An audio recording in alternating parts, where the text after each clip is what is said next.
વિદ્યાર્થી મિત્રો કેમ છો? બધા મજામાં ને? આજે આપણે ધોરણ 6માં ગુજરાતી વિષય ભણીશું. ગુજરાતીમાં આપણે બધા જ વિદ્યાર્થીઓ ગુજરાતીની નોટ, ગુજરાતીની ચોપડી, પેન બધું લઈને એક જગ્યાએ બેસી જાઓ.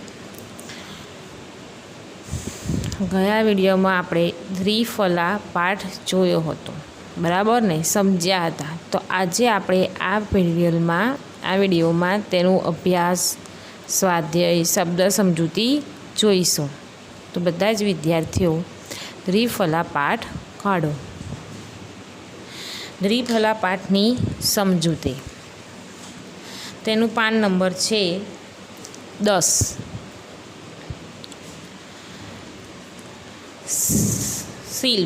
શિલ્પ એટલે કે પથ્થર,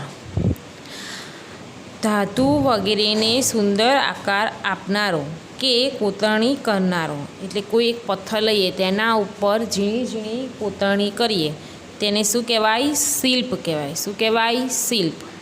સ્તંભ એટલે કોઈ મોટો ઊંચો થાંભલો હોય પથ્થરનો બનેલો, એને શું કહેવાય? સ્તંભ કહેવાય. શું કહેવાય? સ્તંભ કહેવાય. નિશબ્દો એટલે કે શબ્દ વિનાનું, શાંત. શું? શબ્દ વિનાનું, શાંત, કોઈ શબ્દ ના બોલે તેવું. મંજૂરી એટલે પરવાનગી. શું? મંજૂરી એટલે પરવાનગી. લોન એટલે લીલું ઘાસ, બગીચામાં જે વધારાનું જે નીચે લીલું ઘાસ ઉગે તે, કે પછી ઘર આગળ આવતું ઘાસ, હરિયાળીને શું કહેવાય? લોન કહેવાય છે. આજીજી એટલે વિનંતી. શું? આપણે કોઈને વિનંતી કરીએ એને શું કહેવાય? આજીજી કરવી, એવું કહેવાય. પછી બિરદાવો એટલે ગુણને વખાણ કરવા, કે તેની કદર કરવી. કોઈ કામ કરે તેની આપણે શું કરીએ? કદર કરવી. પછી અમુક બીજા આપણે આમાં શબ્દ આવ્યા હતા, તે આપણને આમાં આપેલા નથી, બરાબર? તો તે પણ આપણે જોઈશું. નિર્માણ કાર્ય એટલે સર્જન કાર્ય. શું? સર્જન કાર્ય. શિલ્પ સ્થાપનાનું રચના કાર્ય. આપણે ઉપર જોયું કે આપણને પહેલા પાઠમાં હતું નિર્માણ કાર્ય એટલે શું? કે સર્જન કાર્ય, બરાબર. પછી બીજું છે એકાગ્રતા. એકાગ્રતા એટલે કે ધ્યાનથી કોઈ કામ કરીએ એને શું કહેવાય? એકાગ્રતા. શું? એકાગ્રતા. નવાઈ એટલે શું? આશ્ચર્ય. શું? નવાઈ એટલે આશ્ચર્ય. અન્ય એટલે બીજા. શું? અન્ય એટલે બીજા બધા લોકો, એમ ઘણા લોકો થાય. અચાનક એટલે એકાએક. શું? અચાનક એટલે કે એકાએક. ઘસારો એટલે કાપો. શું? ઘસારો એટલે કંઈક વસ્તુને આપણે ઘસીએ ને તે. અને ઘસરકો એટલે કે આપણે કાપો, લીટો પાડીએ તેને શું કહેવાય? ઘસરકો. આરસ પહાડ એટલે કે એક જાતનો ચમકતો લીસો પથ્થર. અત્યારે તો બધાએ આરસ પહાડ બધાએ જોયો જ હશે. એટલે શું કહે છે? એક જાતનો ચમકતો લીસો પથ્થર, બરાબર. હવે આપણે જોઈશું રૂઢિપ્રયોગો. રૂઢિપ્રયોગોમાં પહેલું છે પડતું મૂકવું. શું? પડતું મૂકવું એટલે છોડી દેવું. શું? છોડી દેવું. નિશબ્દ બની જવું એટલે શાંત થઈ જવું. શું? શાંત થઈ જવું. વિદાય લેવી. શું? વિદાય લેવી એટલે જવા માટે છૂટા પડવો. શું થાય? જવા માટે છૂટા પડવો. વાત સ્પર્શી જવી, આનાથી એક વધારે છે. શું છે? વાત સ્પર્શી જવી એટલે વાતની અસર થઈ જવી. શું થાય? વાતની અસર થઈ જવી. વિદ્યાર્થી મિત્રો, જો આપણે શબ્દ સમજૂતી અને રૂઢિપ્રયોગો જોયા, બરાબર. આ જે મેં શબ્દો લખ્યા છે એ શબ્દો આપણને ચોપડીમાં આપેલા નથી, બરાબર.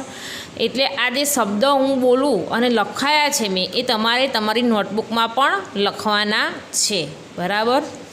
નિર્માણ કાર્ય એટલે સુસર્જન કાર્ય, સુસર્જન કાર્ય. શિલ્પ સ્તંભની કોઈ રચના કરવી હોય એને શું કહેવાય? નિર્માણ કાર્ય કર્યું કહેવાય. નવાઈ એટલે શું? આશ્ચર્ય. એકાગ્રતા તો ધ્યાન. ઘસરકો એટલે કાપો. ઘસરકો એટલે કાપો. આમ એક ઘસરકો પડે એટલે આપણે કહીએ એક કાપો લીટો પડી ગયો એમ, એને શું કહેવાય? ઘસરકો. આરસ પહાડ એટલે એક જાતનો ચમકતો લીસો પથ્થર, જે આપણે સફેદ પથ્થર જોઈએ છે ને ચમકતા, તેને શું કહેવાય? આરસ પહાડ કહેવાય. ગ્રાહક. ગ્રાહક એટલે આપણે કોઈ દુકાનની ત્યાં કોઈ દુકાનદારની ત્યાં કોઈ વસ્તુ લેવા આપણે ગયા હોય, બરાબર, તો આપણે શું કહેવાઈએ? એક ગ્રાહક તરીકે કહેવાઈએ, ખરીદનાર કહેવાઈએ, બરાબર. કોઈની દુકાને જઈને આપણે ખરીદીએ તેને શું કહેવાય? ગ્રાહક કહેવાય. અચાનક. શું? અચાનક એટલે એકાએક. એકદમ કોઈ આવી જાય એને શું કહેવાય? અચાનક. એકાએક આવી જવું એમ. સ્વમૂલ્યાંકન. સ્વમૂલ્યાંકન એટલે કે પોતાની જાતે મૂલ્ય આંકવું, એટલે પોતાની જાતે જ તે આપણે તમે વિદ્યાર્થીઓ છો, બરાબર, તો તમારી જાતે જ તમારે નક્કી કરવાનું, જોવાનું કે હું કેટલો હોશિયાર છું. તમે ઘરે લખો, બરાબર, પ્રશ્નનો જવાબ લખો, પછી તમે ફરી જુઓ ચોપડીમાં કે નોટમાં કે બેને લખાયા હતા એ સરખા છે કે નહીં. એ જે કામ કરો તેને શું કહેવાય? કે પોતાનું મૂલ્યાંકન આંકવું, એટલે સ્વમૂલ્યાંકન. અન્ય એટલે બીજું. અનેક. સ્ટોર એટલે દુકાન. મેડમ એટલે સન્યરી. ખુમારી એટલે સ્વાભિમાનની ભાવના. કોઈ આપણે આમ કંઈ બી બોલીએ, બરાબર, આપણે સાચા હોય ને આમ કેવું આમ ખુમારીથી બોલીએ, બરાબર, તેને શું કહેવાય? સ્વાભિમાનથી. તમારા આમ કે તમને આમ માનથી બોલો એને શું કહેવાય? સ્વાભિમાનની ભાવના. સર એટલે સાહેબ. હવે રૂઢિપ્રયોગો. તો રસ પડવો એટલે ધ્યાનપૂર્વક જોવું. કોઈ વસ્તુમાં તમને આમ રસ પડી જાય, કોઈ વસ્તુ જોતા હોય તેમાં, ધારો કે તમને ગણિતમાં રસ જ ના હોય પણ કોઈક નવા ટીચર આવે, બરાબર, અને તમને ગણિતના દાખલા એટલા સરસ સમજાવે તો તમને એમાં રસ પડ્યો, એટલે કે ધ્યાનપૂર્વક તમે જોયા કરો તેને શું કહેવાય? રસ પડવો. વાત સ્પર્શી જવી એટલે વાતની અસર થવી. આપણને કોઈ વાત ખબર જ ના હોય અને પછી તે વાત જાણીએ તેને શું કહેવાય? જાણીએ ને આપણને એવું થાય કે ના એ વાત સાચી હતી, તેને શું કહેવાય? કે વાત સ્પર્શી જવી એટલે વાતની અસર થવી, બરાબર. આ આપણે વધારાના જે સમજૂતી અને રૂઢિપ્રયોગ આપ્યા હતા તે પણ તમારે નોટબુકમાં લખવાના છે. અને હવે આપણે જોઈશું અભ્યાસ, બરાબર. અભ્યાસ. અભ્યાસમાં પ્રશ્નો 1.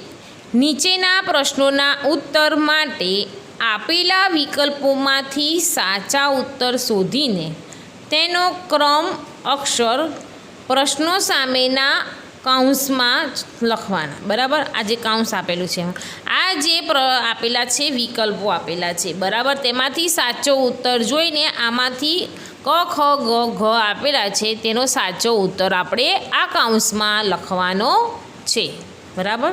પહેલું, 20 ફૂટ ઊંચા સ્તંભ ઉપર શાની સ્થાપના કરવાની હતી? શું કે છે? 20 ફૂટ. આપણે આગળના પાઠમાં જોયું ને તેમાં હતું કે 20 ફૂટ ઊંચો સ્તંભ ઉપર શેની સ્થાપના કરવાની હતી? તો શેની? પરમેશ્વર એટલે ભગવાનની? ના. મૂર્તિની, ચિત્રની કે ગણપતિની? તો શેની? કોઈ મૂર્તિ હતી તેની સ્થાપના કરવાની હતી, બરાબર. એટલે અહીંયા લખો ખ. શું લખો? ખ લખો, બરાબર. અને અહીંયા એક તમારે લીટી કરી દેવાની, બરાબર, એટલે તમને યાદ રહે કે આ જવાબ છે. હવે બીજું, દુકાનદાર પાસે યુવકે કયા ફોન માટે મંજૂરી માંગી? શું કહે છે? જે દુકાનદાર, આપણે બીજી જે વાર્તા જોઈ તેમાં શું કહે છે? દુકાનદાર પાસે યુવક એટલે જે પેલો છોકરો હતો તેણે કયા ફોનની મંજૂરી માંગી હતી? કયા ફોનની મંજૂરી માંગી? Public phone, mobile phone, cellular phone કે ગ્રામોફોન, બરાબર. તો કયા ફોનની મંજૂરી માંગી હતી? તેને પબ્લિક ફોન, એટલે પબ્લિક એટલે કે બધા માટે, જે આવતા જતા બધા લોકો ફોન કરી શકે તેને પબ્લિક ફોન કહેવાય, બરાબર. એટલે કયાની પબ્લિક ફંડની એણે મંજૂરી માંગી હતી. એટલે અહીંયા આપણે લખવાનું ક અને અહીંયા કની નીચે લીટી કરવાની એટલે આપણને યાદ રહે કે આ જવાબ છે. બરાબર. હવે 3, દુકાનદારને યુવકનો કયો ગુણ સ્પર્શી ગયો? જે દુકાનદાર હતો તેને યુવકને કયો ગુણ સ્પર્શી ગયો? તો સ્વચ્છતાનો, નમ્રતાનો, ખુમારીનો કે વફાદારીનો? તે સ્વચ્છ રાખતો તો એ દુકાનદારને તો ખબર નહોતી. તે નમ્રતાથી વાત કરતો એ પણ તેને ખબર નહોતી. તો તેનો કયો ગુણ? તે ખુમારીથી, કેવી ખુમારીથી પેલા મેડમને બધું પૂછતો હતો તે તેનો ગુણ સ્પર્શી ગયો. તે વફાદાર હતો એ પણ પાઠમાં આવ્યો નથી. પાઠમાં શું આવ્યું હતું? ખુમારીનો. એટલે લીટી કરવાની અને અહીંયા લખવાનું ગ. બરાબર.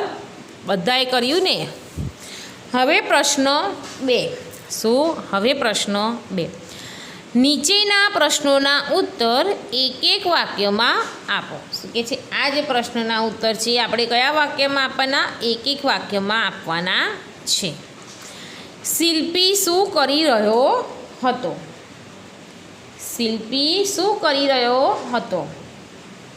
તો શું કરી રહ્યા હતા? શિલ્પી એટલે જે તે કોતરણી કરનારો હતો તે શું કરી રહ્યા હતા?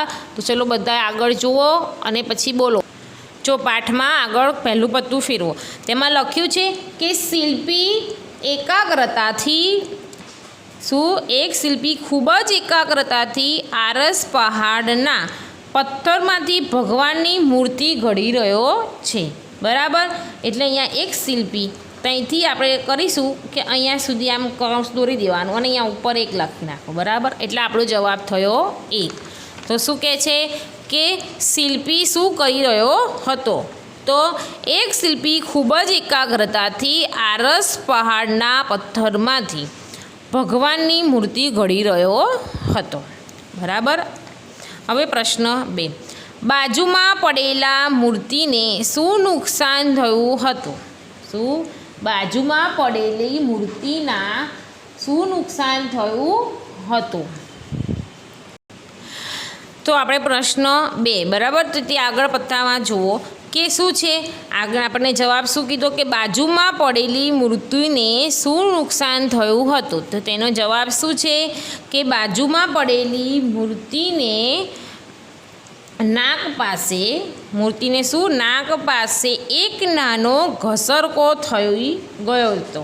શું નુકસાન થયું હતું? તો કે નાક પાસે એક નાનો ઘસરકો થયો હતો. તે મૂર્તિને શું? એક નાનું નુકસાન થયું હતું. હવે પ્રશ્ન 3. યુવકે દુકાનદારને શાની ના પાડી? શું? યુવકે દુકાનદારને શાની ના પાડી? શાની ના પાડી હતી? તમે બધાએ જોયું હતું ને? પાઠ સમજ્યા હતા ને? તો શાની ના પાડી હતી?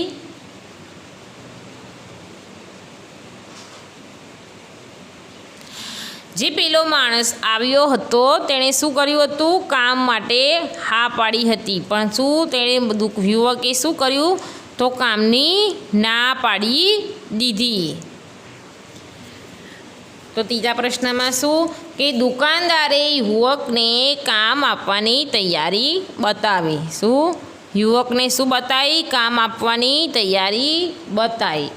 ત્યારે યુવકે તેને ત્યાં ને ત્યાં શું કરી? ના પાડી દીધી હતી. શું કરી દીધું? ત્યાં ને ત્યાં જ યુવકે કામ પર ના પાડી દીધી હતી. બરાબર. હવે આપણે જોઈશું નીચેના પ્રશ્નોના ઉત્તર આપો. પ્રશ્ન 3માં શું? નીચેના પ્રશ્નોના ઉત્તર આપો એ આપણે જોઈશું. પ્રશ્ન 1. શિલ્પી શું વિચારી બીજી મૂર્તિ બનાવી રહ્યો હતો? શું? શિલ્પી શું વિચારી બીજી મૂર્તિ બનાવી રહ્યો હતો?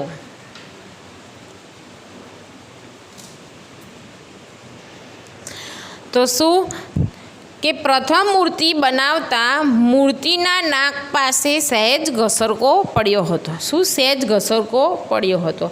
આ ઘસરકો કેવો હતો? સાધારણ જ હતો કે કોઈને જોઈને ખબર પડે એવી ન હતી. પણ એ મૂર્તિ જે બનાવનારો હતો તે શું વિચારતો હતો કે જે આ મૂર્તિને ઘસરકો પડ્યો છે તે નુકસાન થયું છે તે બીજા કોઈને તો ખબર નથી, પણ મને અને મારા ભગવાનને બંનેને તો ખબર છે ને, એ વિચારીને તે શિલ્પી બીજી મૂર્તિ બનાવી રહ્યો હતો.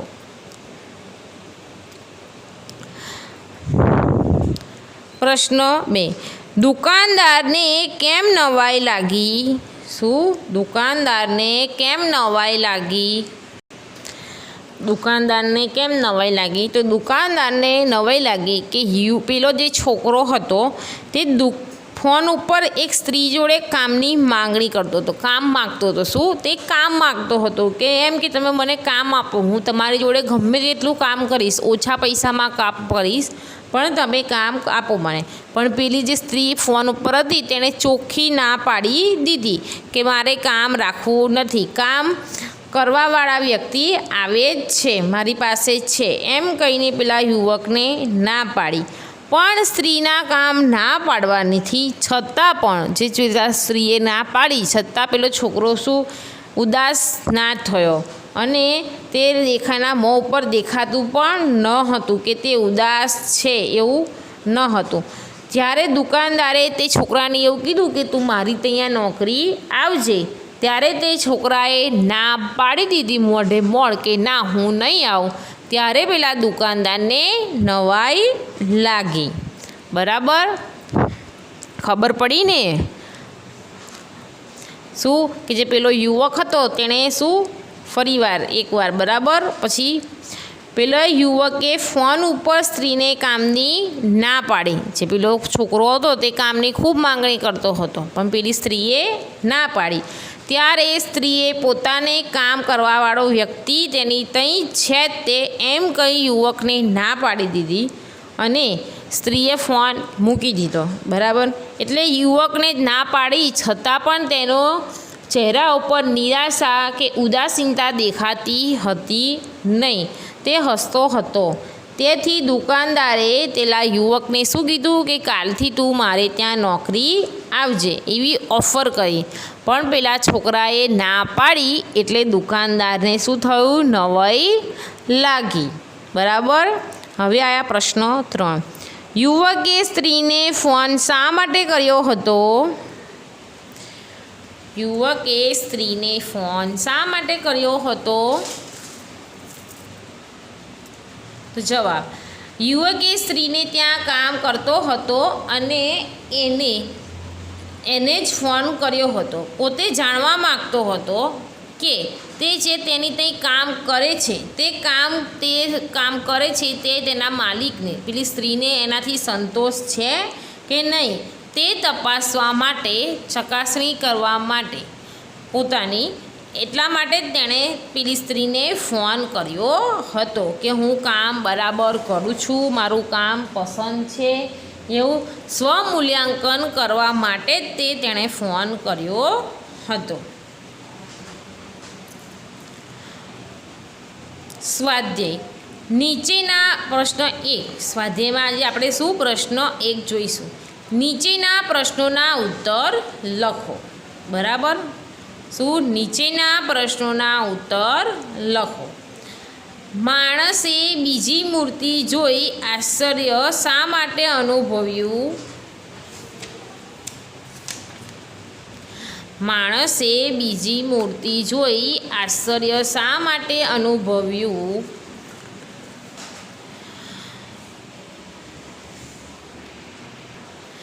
જે પેલો બીજો ભાઈ આ માણસે મૂર્તિ જોઈ આશ્ચર્ય શા માટે અનુભવ્યું? તો કે જે પેલો બીજો ભાઈ તે આવતો હતો તેણે જોયું કે માણસે જોયું કે શિલ્પી મૂર્તિ તો ઘડી રહ્યો છે. શું જે શિલ્પી છે તે મૂર્તિ તો ઘડી રહ્યો છે અને તેની બાજુમાં તેના જેવી જ બીજી મૂર્તિ પડેલી છે.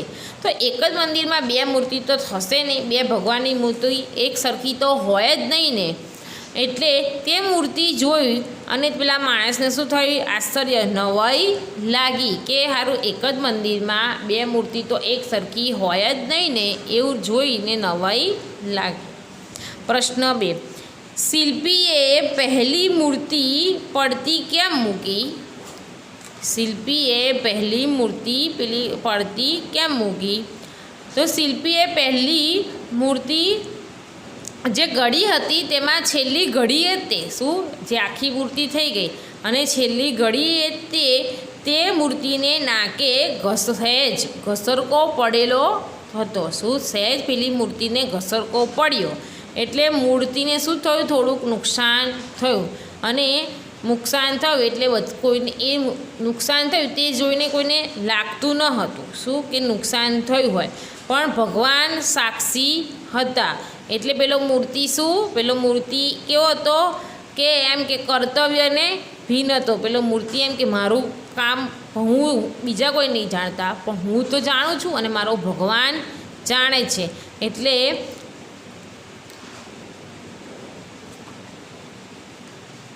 એટલે શું કે પેલી મૂર્તિને ઘસરકો પડ્યો એટલે પેલા શિલ્પીએ શું કર્યું, એ મૂર્તિ એમની એમ રહેવા દીધી અને એણે બીજી મૂર્તિ બનાવવાનું ચાલુ કર્યું.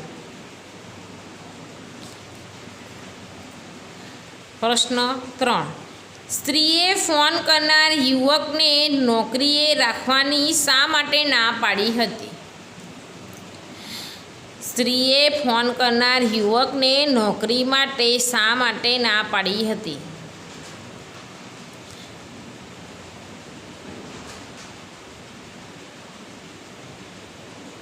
તો સ્ત્રીએ પોતાને ત્યાં લોન કાપવા માટે એક માણસે નોકરી રાખેલો જ હતો કે ઓલરેડી એક માણસ રાખેલો જ હતો અને એના કામ તે સ્ત્રીને શું તેનું કામ તે સ્ત્રીને ગમતું જ હતું અને સારું જ હતું. તેથી જે પેલા ફોન કરનાર છોકરાને યુવકને પેલી સ્ત્રીએ ના પાડી હતી કે તે જે કામ કરતો હતો તેનાથી શું તેને સંતોષ હતો કે ના બરાબર જ કામ કરે છે. એટલે પેલી સ્ત્રીએ ફોન ઉપર પેલા યુવકને ના પાડી દીધી. પ્રશ્ન 4. સ્ત્રીનો જવાબ સાંભળી યુવક ખુશ કેમ થયો? સ્ત્રીનો જવાબ સાંભળી યુવક ખુશ કેમ થયો? તો જવાબમાં શું આવે કે પેલા યુવકે એક અજાણી વ્યક્તિ તરીકે નોકરીની જરૂરિયાત માટે પેલી સ્ત્રીને ફોન કર્યો હતો અને ફોન ઉપર જ પેલી સ્ત્રીએ તેના નોકરના વખાણ કર્યા. તેનું કામ તેને ગમ્યું અને તે માણસને શું કે તે રાખવા માગતી હતી. તે જોઈને કે પેલા યુવકને એ વસ્તુ ફોનમાં સાંભળી એટલા માટે કે પોતાનું તે કામ સારું છે, તે આપણ મેડમને ગમે છે એટલે તે પેલા છોકરો ખુશ થઈ ગયો. પોતાનું કામ સારું છે તેવું સાંભળીને પેલો છોકરો ખુશ થઈ ગયો. બરાબર. હવે પ્રશ્ન 5. સ્વમૂલ્યાંકન એટલે શું? તમે તમારી જાતનું મૂલ્યાંકન કર્યું છે? સ્વમૂલ્યાંકન એટલે વ્યક્તિ પોતાની જાતે તટસ્થ રીતે પોતાનું કામ કેવી રીતે કર્યું અને તે કામ સારું છે કે નહીં તે જાતે ચકાસે તેને શું કહેવાય? સ્વમૂલ્યાંકન. શું? સ્વમૂલ્યાંકન. તમારી જાતે તમારે નિરીક્ષણ કરવાનું હોય તે તમે શું કરો?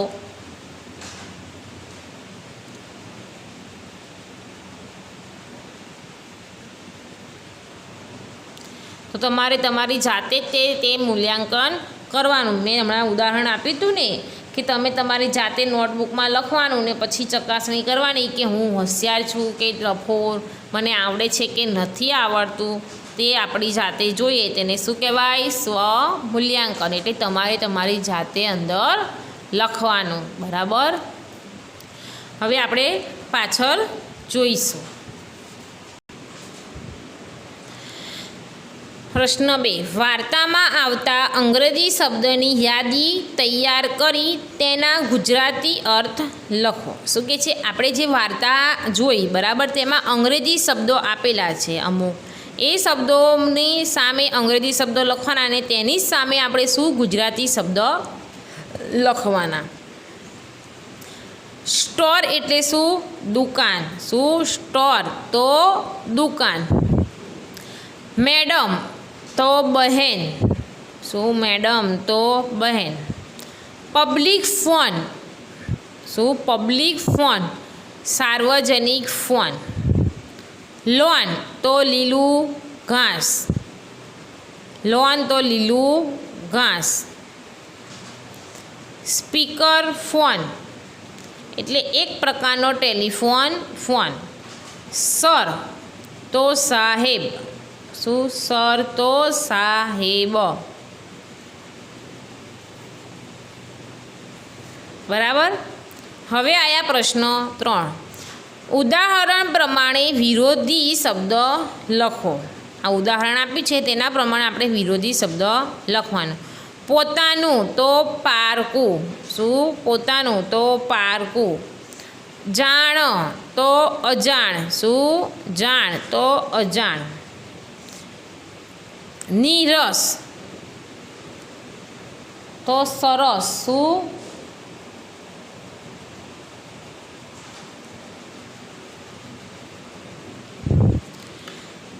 ધ્યાન તો બે ધ્યાન. શું? આપણે ધ્યાન અને આજુબાજુનું જોયા કરીએ એને શું કહેવાય? બે ધ્યાન.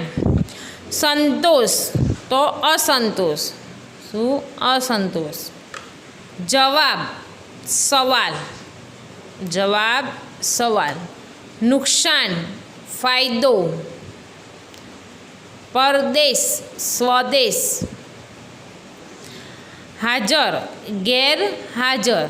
બરાબર. તમે બધા અહીંયા હાજર જો કે ના આવ્યું હોય એને શું કહેવાય? ગેરહાજર. હવે આપણે નીચેનું કોષ્ટક. નીચેના કોષ્ટકમાં કેટલાક કામોની યાદી આપેલી છે. નીચેના આપેલી સરખામણીનો ઉપયોગ કરી આ કામ ઘરના કયા કયા સભ્યો કરે છે તેની સામે ખરાની નિશાની કરો. બરાબર. આપણે આ કામ કોણ કરે છે તેની સામે ખરું કરવાનું છે. ઘરનો સામાન લાવવો તો ઘરનો સામાન કોણ લાવે? પિતાએ લાવે ને માતાએ લાવે. બરાબર. બે લાવે ને. આપણે અહીંયા કામ આપ્યું છે પોતાના, માતા, પિતા. પોતે એટલે તમે, માતા પિતા, ભાઈ બહેન, અન્ય એટલે કાકા કાકી, બા દાદા, તમારા ઘરમાં બીજા કોઈ સદસ્ય હોય તે. એટલે ઘરમાં સામાન કોણ લાવે? તો પપ્પા ને મમ્મી. પછી સફાઈ કોણ કરે? તો મમ્મી કરે અને બહેન કરે. બરાબર.